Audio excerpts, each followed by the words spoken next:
Okay, hi everyone. I decided to make this video on Andrew Weil, or Andrew Weil, however you pronounce his name. I saw this video on his take on fats, and I so completely disagreed with it that I decided to make my own. So here's the thing. Now, I want to make it clear the reason why I decided to make this video is not to go around bad-mouthing Dr. Weil or create like a negative spirited type of thing.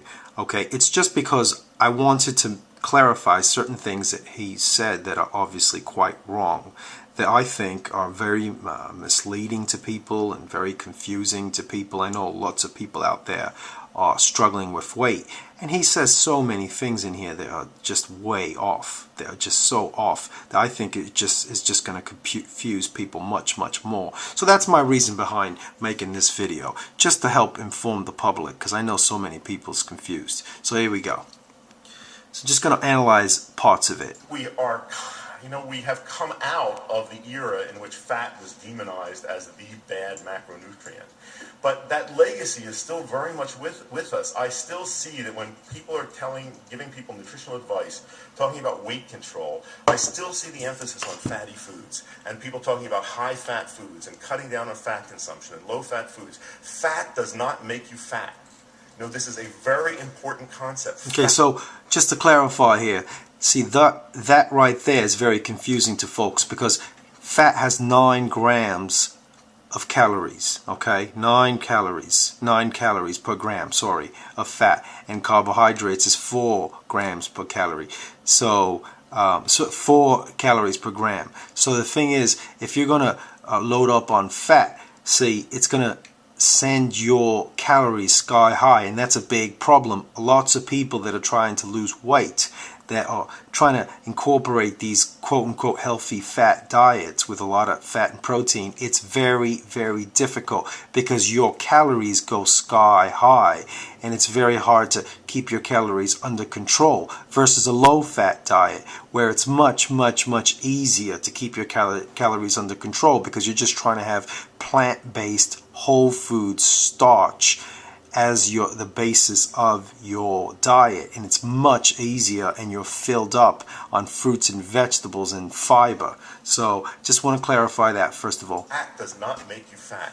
What is driving the obesity epidemic in this country is the very high consumption of high glycemic load carbohydrate foods, which have been technically manipulated. Okay, this is also not true. It's there's some truth to that, but it has more to do with fat throwing the calories through the roof for folks.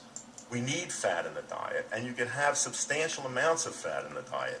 When you try to lower fat, when you get below 25% of calories, food rapidly gets uninteresting.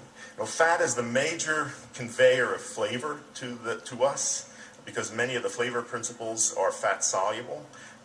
Fat also gives a pleasurable mouthfeel. If you try to get fat down in the range of 10% of calories, which Ornish and Pritikin diets have recommended, I don't think people are going to stay on that unless you have a chef living with you or you live at a spa. This is the part that's most absurd, the part that inspired me to do this. Okay, so the idea that you can't be satisfied unless you have fat-rich foods, okay, that is only true because people have a certain sort of toxic type of addiction to fat and meats and sugar and salt. Once you clean up your diet, your whole palate changes. You literally desire different foods. When I first tried to start eating, as he talks about, actually Pritikin, I happen to eat Pritikin style, which is about 80% carbs, 10% protein, about 10% fat.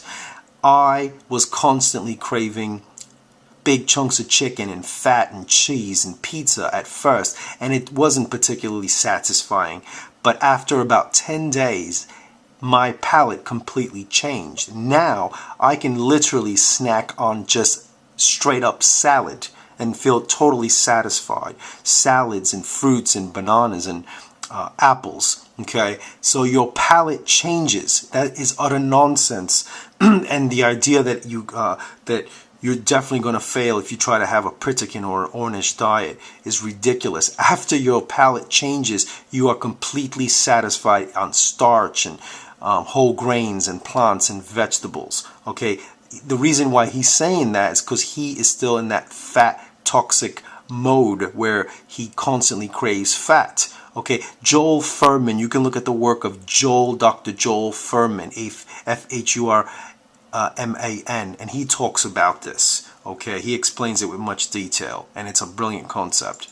Or you're so frightened about the prospect of an invasive cardiac procedure that you're going to do that.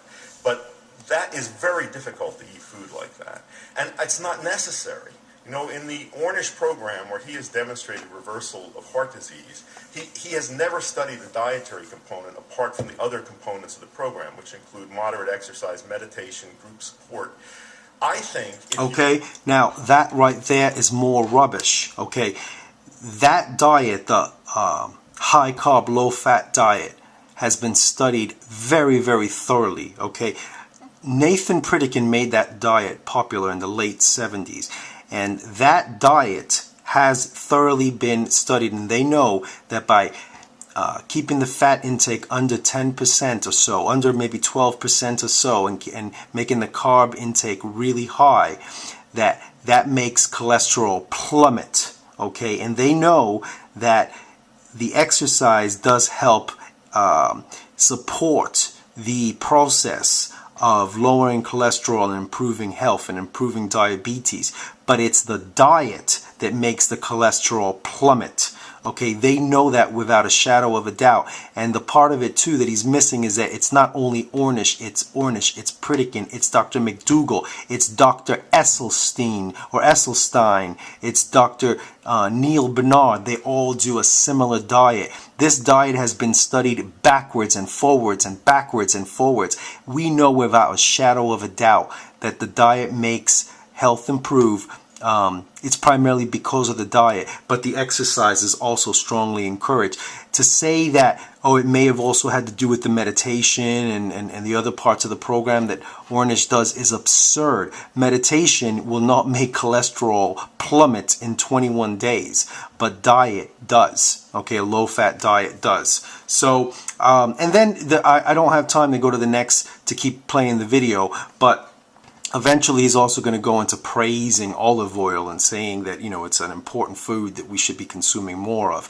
And that's more rubbish because, you know, food is a man-made processed food. Okay, so whatever supposed health benefits you may get from olive oil are insignificant compared to fruits and vegetables and plant-based eating and nutrient-dense foods. So most people have already ripped up that fallacy that olive oil is good for you. You can look at Dr. Esselsyn again. Jeff Novick has talked about it. Also, Dr. Mcdougall has discussed this. They've all clearly shown that there's not really any evidence that olive oil is a health food, and if anything, there's more evidence to prove that it's bad for you. That you're better off without it. That you're better off just eating a clean diet, keeping the fat low, and just not making a big deal out of olive oil. And another thing that he talks about in this video is there's a part where he talks about, you know, the omega-3s and needing a lot, you know, omega-3s. It is true that omega-3 is an essential fatty acid, but you don't need to go crazy and make your, you know, diet a high-fat diet. All you need to simply do is get your omega-3s in, and you can do that from even plant-based foods. You can do that from flaxseed. You can do that with nuts. And if you want to throw some fish in a few times a month, that's fine. Some fish that's not really cooked in oils, you could do that if you want to, a couple of times a month, but it would still fall under a low-fat diet of well under 15% of your total caloric intake. So that's all I got time for. I hope this was helpful to you all. Again, main reason for this is to help people gain some wisdom, because so many people is confused and can't lose the weight. So that's my main reason behind this, is to try to help people. Okay, so no not trying to spread negative thoughts towards Andrew Weil. I just want to help people. Okay, peace.